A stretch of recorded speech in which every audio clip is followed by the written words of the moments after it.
ketika misalnya ada orang yang hedonis atau materialistik, iman kita berkata apa? Nah sama misalnya ada filsafat ini, filsafat itu, iman kita nggak bisa cuma sekedar oh ya oke, good to know you gitu ya, tapi iman kita ketika kita berhadapan dengan itu, ya ini jadi kayak antibody ya. Ya bukan berarti filsafat itu virus, tapi ketika ada yang asing masuk tubuh kita, iman yang sehat seperti tubuh yang sehat, dia akan produce antibody yang bisa berhadapan dengan yang asing ini.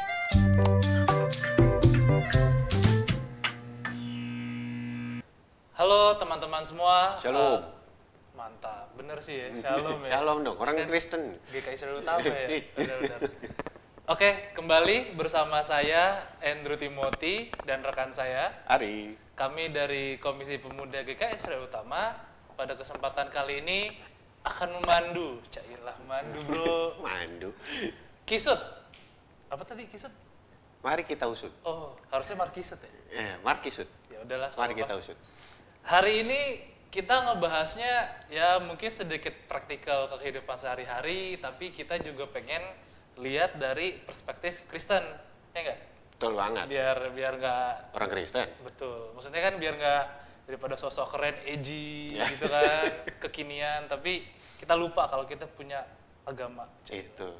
Nah, hari ini kita akan membahas tentang filsafat Stoicism. Berat ya? Berat.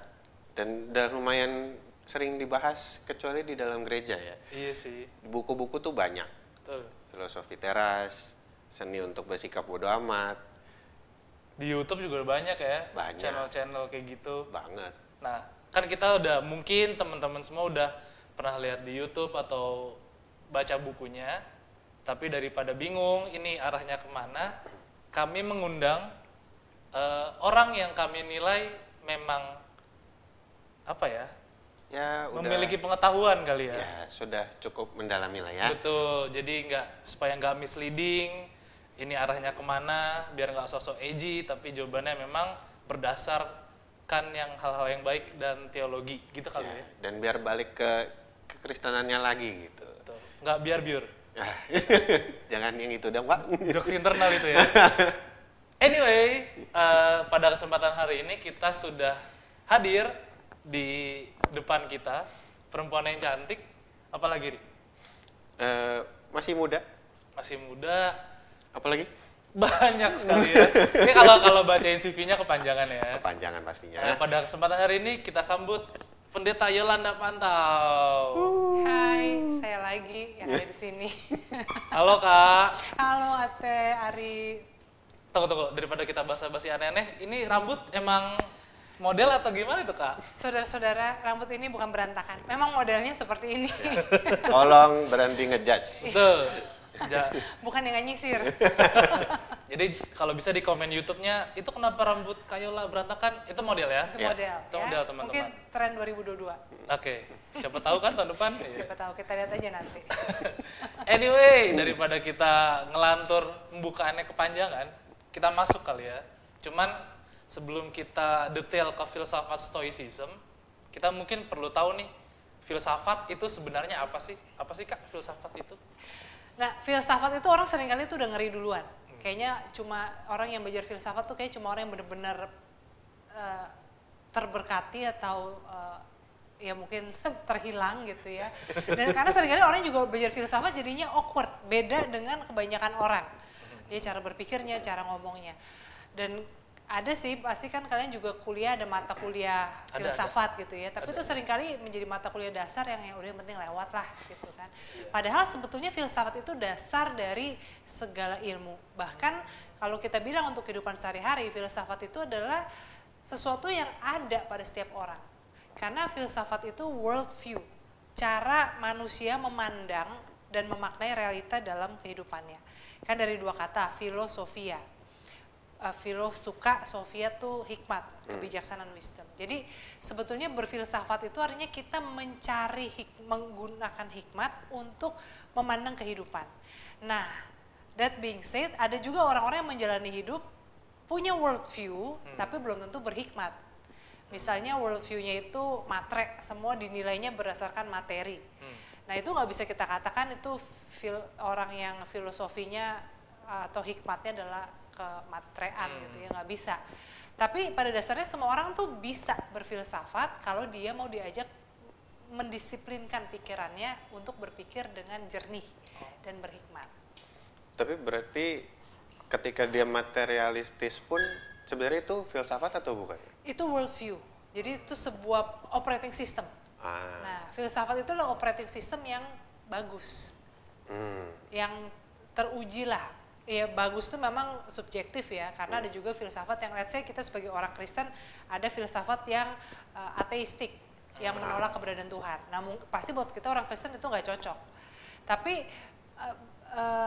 to a certain point, filsafat yang ateistik itu dia punya dasar berpikir yang jernih dan dapat dipertanggungjawabkan. Nah, jadi kalau misalnya kayak orang cuma matre, kalau ditanya kenapa lu matre, dia kadang-kadang nggak bisa jawab, cuma sekedar ya why not, suka aja, ya kan suka aja gitu. Nah, menggunakan filsafat sebagai worldview adalah ketika kita bisa memberikan pertanggungjawaban mengapa kita berpikir begitu dan jernih penjelasannya, walaupun belum tentu semua orang sepemahaman dengan kita. Berarti nggak ada salah benerin dong kalau kayak gitu? Memang kita kan hidup di era postmodern ini kan semua kan menjadi subjektif ya kebenaran itu, dan nggak ada kebenaran objektif, adanya intersubjektif. Kayak misalnya di GKI yang bagus apa sih? Ya misalnya kalau lagu yang bagus Kidung Jemaat NKB. Kenapa? Karena kita semua orang GKI sepakat. Tapi apakah Kidung Jemaat NKB satu-satunya lagu terbagus segereja sedunia? Ya enggak, gitu kan. Nah, jadi ini mungkin contoh yang agak sederhana banget gitu ya, tapi memang postmodernisme itu sendiri sebuah filosofi, cara berpikir yang mengatakan bahwa tidak ada kebenaran yang paling utama, semua itu adalah kebenaran-kebenaran kecil yang membentuk a bigger picture. So every voice must be heard. Semua orang harus diberi tempat di meja. Nah, orang yang punya pemikiran filosofi modernis nggak setuju. Nggak bisa, harus ada kebenaran yang mutlak, harus ada satu cerita besar, yang lain boleh ada tapi cuma sebagai catatan kaki. Nah itu misalnya kayak gitu ya. Jadi kalau kita katakan benar salah ya buat orang modernis ada yang benar, yang lain salah. Tapi buat orang yang nggak terlibat di dua-duanya, kita cuma gitu ya, gitu kan. Nah, jadi itu yang membuat filsafat itu memang menjadi sangat subjektif. Nah, terus kalau kita sebagai orang Kristen itu, jadi kita boleh nggak sih Kak belajar filsafat gitu, dan mungkin bisa nggak kita ngebedain kayak filsafat ini, kayak tadi kan ada contohnya filsafatnya nggak cocok nih sama orang Kristen gitu, atau gimana caranya kita ngebedain filsafat yang cocok sama yang nggak cocok sama kekristenan? Mungkin pertanyaan pertama dulu ya, kalau dibilang boleh apa enggak, mestinya ya jawabannya boleh. Karena aku pendeta belajar filsafat juga di mata kuliah teologi. Kalau kita ngomong di gereja Katolik, pastor itu kalau nggak salah 5 tahun belajar filsafat, 3 tahun belajar teologi. Lama banget ya. Dan lebih besar porsi belajar filsafatnya gitu ya. Nah, dan kekristenan itu sendiri sebagai worldview, dia adalah filosofi. Dia adalah cara pandang terhadap realita, cara kita memaknai kejadian, peristiwa, memaknai keberadaan kita dalam pimpinan hikmat kan, dengan hikmat Roh Kudus ya, dan dalam tradisi kekristenan. Nah, jadi kalau dibilang boleh, ya bahkan mestinya harus. Karena sebagai orang Kristen, kekristenan itu bukan cuma sekedar liturgi, apalagi ritual atau persekutuan, tapi juga filosofi. Operating system yang sudah teruji dan bisa dijelaskan, dan juga belong to a certain group ya. Operating systemnya tuh compatible, ada kompatibilitasnya. Ini pakai bahasanya rumit nggak sih? Maksudnya kan kita kan bisa, kan ada orang yang free thinker ya. Aku percaya Tuhan tapi aku free thinker. Betul. Nah dia punya operating system kan, dalam pikirannya punya worldview. Tapi dia ya bikin aja sendiri. Nah kita sebagai orang Kristen, kita punya worldview yang harus kompatibel dengan ajaran gereja. Jadi nggak bisa, saya orang Kristen tapi saya cuma percayanya sama Tuhan Yesus, nggak sama Allah Bapa, Allah Roh Kudus. Ya sorry, itu bukan Kristen gitu. Jadi harus ada assessment-nya lah gitu ya. Maksudnya bisa kompatibel dengan sebuah komunitas yang lebih besar. Pertanyaan berikutnya, jadi gimana kita membedakan filsafat yang baik Untuk kekristenan atau malah yang kontradiktif, yang tidak membangun. Nah ya kembali itu tadi, ada assessment, ya kan?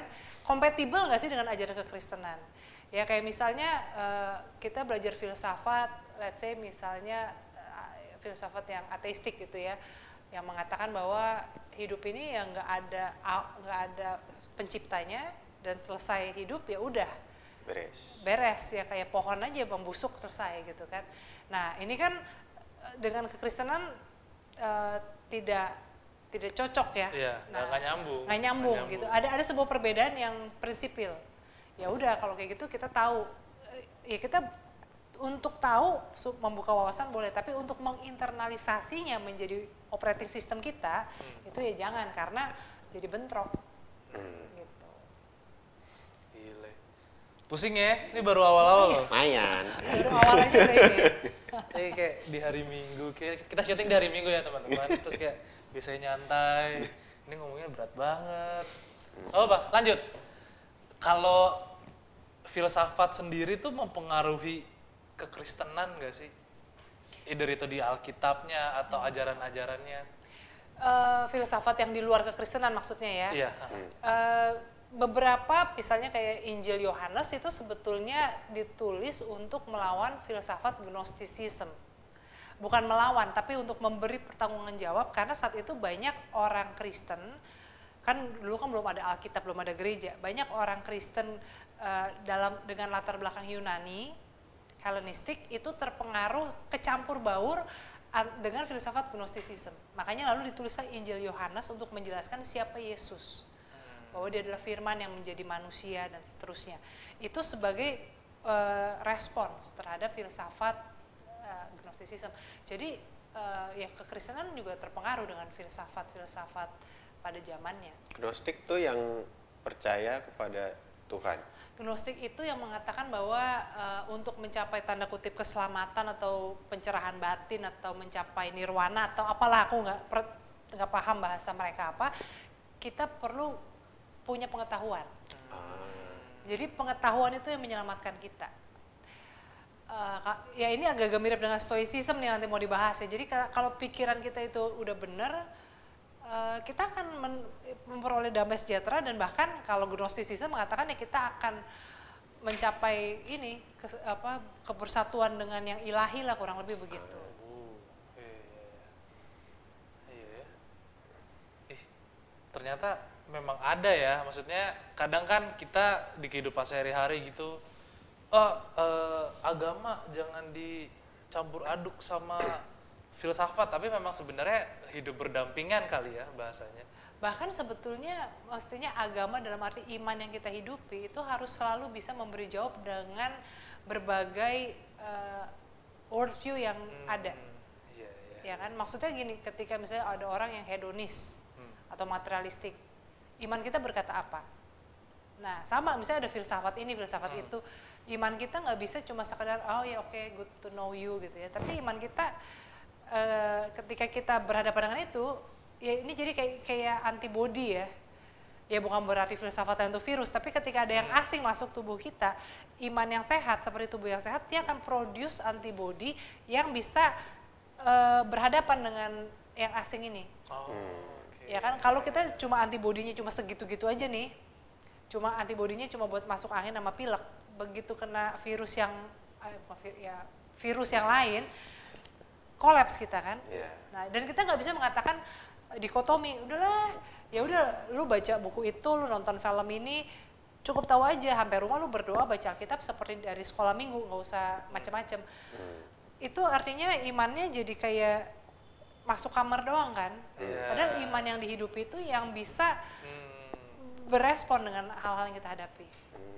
Berarti ya perlulah ya kita kayak ibaratnya kayak men-challenge gitu pemahaman kita, iman kita terhadap ya ajaran-ajaran yang ada di luar juga. Betul.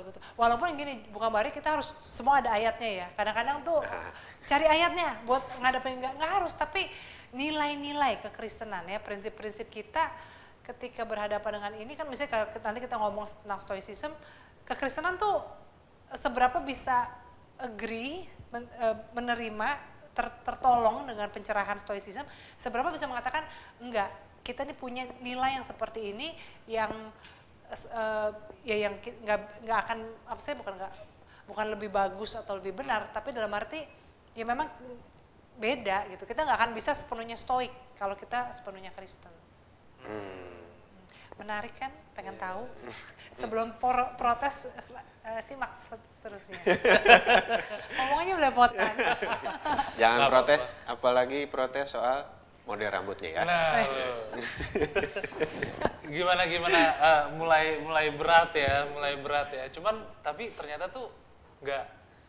Kadang tuh gini loh Kak, apa di kehidupan sehari-hari, oh lu orang Kristen atau mungkin lu orang yang punya agama nggak boleh punya pegangan filsafat. Ternyata memang nggak boleh belajar salah satu, tapi memang harus bisa kita mengerti bahkan keduanya. Ya dan juga sebetulnya kan mungkin orang seringkali ngomong kayak gitu ya, adalah ketika kita bicara soal filsafat yang katakanlah filsafat barat yang kita baca di buku. Padahal kita nih sebagai orang Indonesia, kita tuh juga punya filsafat lokal. Ya, maksudnya misalnya filsafat tradisi, nilai-nilai budaya Batak, nilai-nilai budaya Jawa, budaya Tionghoa, itu tuh ada yang menjadi bagian dari upbringing kita. Ya kan, kayak misalnya menghormati orang tua, itu bukan sekedar karena ada ayatnya di kitab Ulangan dan Keluaran, tapi karena itu bagian dari budaya kita. Ya kan, kayak misalnya gotong royong, nilai gotong royong, toleransi Indonesia banget gitu ya. Itu filosofi sebetulnya. Dan kita selama ini nggak keberatan. Nah, jadi seringkali kita memang karena melihat itu sebagai produk ekspor, produk barat, dalam bahasa-bahasa yang asing, udahlah jangan cari gara-gara baca-baca yang aneh gitu. Tapi kalau kita mau fair, bicara soal filsafat, nggak mungkin. Kita semua tuh pasti ada latar belakang filosofis yang membentuk kita, selain iman kita. Wow. Nah, terus kalau di Alkitab sendiri, ajaran-ajaran filsafatnya itu kita bisa temuin di mana? Tertuang gitu tertuang. Tersurat dan tersirat. Kalau tersirat tentunya di sepanjang Alkitab itu tersirat, hikmat, Sofia kan. Nah, tapi kalau kita mau ngomong yang tersurat, yang dalam arti jelas, gitu ya, mungkin kita bisa bilang kitab Amsal dan kitab Pengkhotbah. Itu kan juga disebutnya kitab-kitab hikmat, Sofia, wisdom ya. Kan hikmat berseru-seru, dia mengajarkan jalannya, mari kepadaku, belajar kepadaku gitu. Itu agak mirip itu dengan Injil tentang orang yang berseru-seru menyediakan jalan bagi Tuhan. Nah, jadi kalau kita baca kitab Amsal itu kan penuh dengan hikmat. Tapi kan hikmatnya nggak rumit kan. Filsafat dalam kitab Amsal itu filsafat yang praktikal, yang kita terapkan banget ya kan, tentang seorang sahabat yang menegur lebih baik daripada musuh yang memeluk, seperti itu. Lalu juga kitab Pengkhotbah. Nah, itu agak mirip dengan stoicism.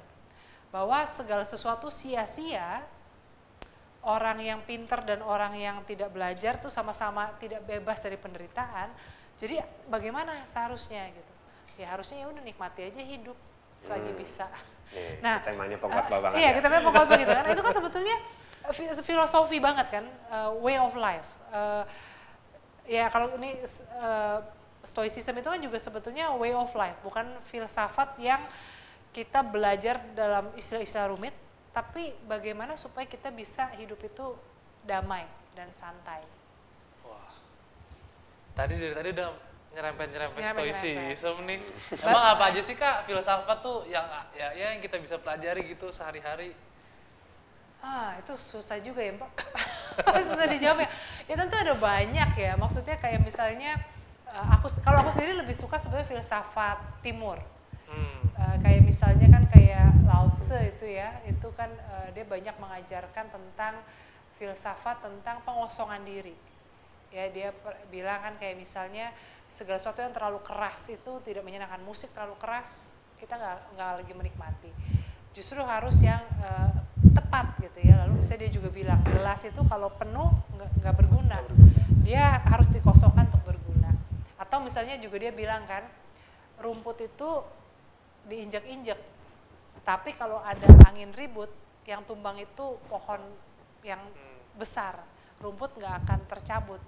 Jadi yang apa, dan dia juga bilang kayak orang tuh tua giginya, tulang gigi kan keras ya, copot, tapi lidah yang paling lunak, lidah tak bertulang itu nggak copot kecuali dipotong gitu ya. Nah jadi maksudnya itu kan juga mengajarkan kelemah lembutan itu tuh akan lebih bertahan daripada sikap yang keras hati.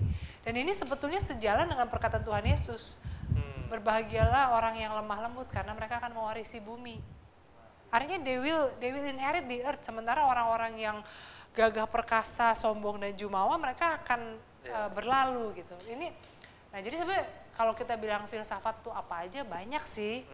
Ya ada ya maksudnya kejawen itu sebuah filosofi, ya ada banyak. Jadi aku susah juga untuk menjawabnya. Nggak apa-apa ya. Nggak apa-apa.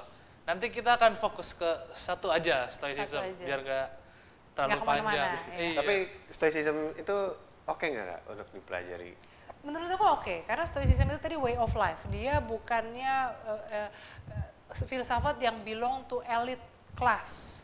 Ya, elite class udah mereka bisa kayak Plato, Socrates itu kan bicara soal ontologi, asal usul keberadaan. Itu rumit. Walaupun bukan berarti tidak layak dipelajari, itu juga perlu karena itu kan membangun masyarakat demokratis dan sebagainya. Tapi stoicism itu kenapa menjadi populer? Karena itu sangat praktikal dan nggak usah ngomongin masyarakat, bisa kita praktekin sendiri. Gitu. Menarik. Oke. Jadi ya apa kesimpulannya ya nggak apa-apa lah ya kita belajar sebagai orang Kristen ya, tapi ya kita juga mesti apa ya? Belajar filsafat maksudnya kan? Belajar filsafat. Jangan nggak lengkap dong. Aduh. Jejak digital bro. Maaf. Oke, jadi nggak apa-apa kita belajar soal filsafat, tapi ya kita juga mesti tahu sampai mana batasnya sebagai orang Kristen, dan kita juga mesti menguatkan iman kita sendiri juga gitu, supaya kita juga bisa memfilter lah yang mana yang cocok dan mana yang enggak. Iya, dan menurut aku lebih baik kita belajar dengan sengaja, dengan sadar, daripada tanpa sadar kita terpengaruh dan nggak tahu itu apa. Iya. Dan sementara di dunia sekarang, kan yang tadi kan teman-teman bilang kan ya, lihat YouTube, film, itu kan sebetulnya udah menjadi propaganda atau cara nilai-nilai itu diinternalisasi. Kalau kita nggak mengenali itu apa, kita kemudian udah merasa nyaman, tanpa sadar kita sebetulnya udah berjalan jauh dari iman kita. Nah, untuk mempelajari bukan berarti melabeli ya. Kadang-kadang orang tuh belajar cuma untuk melabeli doang. Jadi dia nggak benar-benar mengenali, tapi oh ini nih stoicism, oh ini nih ini. Lalu jadi kalau temen yang ngomong, lu ini nih terpengaruh ini, itu juga nggak asik. Jadi yang asik itu kita open minded, dengan aware, dengan sadar kita mempelajari, sama seperti divaksin. Dengan sengaja kita memasukkan virus yang dilemahkan ke tubuh kita saat kita lagi sehat. Gitu. Mantap. Belajar filsafat dari vaksin. Belajar filsafat di era pandemi. Cakep. Oh, bukan pantun ya? Oke, lanjut ke part 2. Kita cut di sini. See you teman-teman.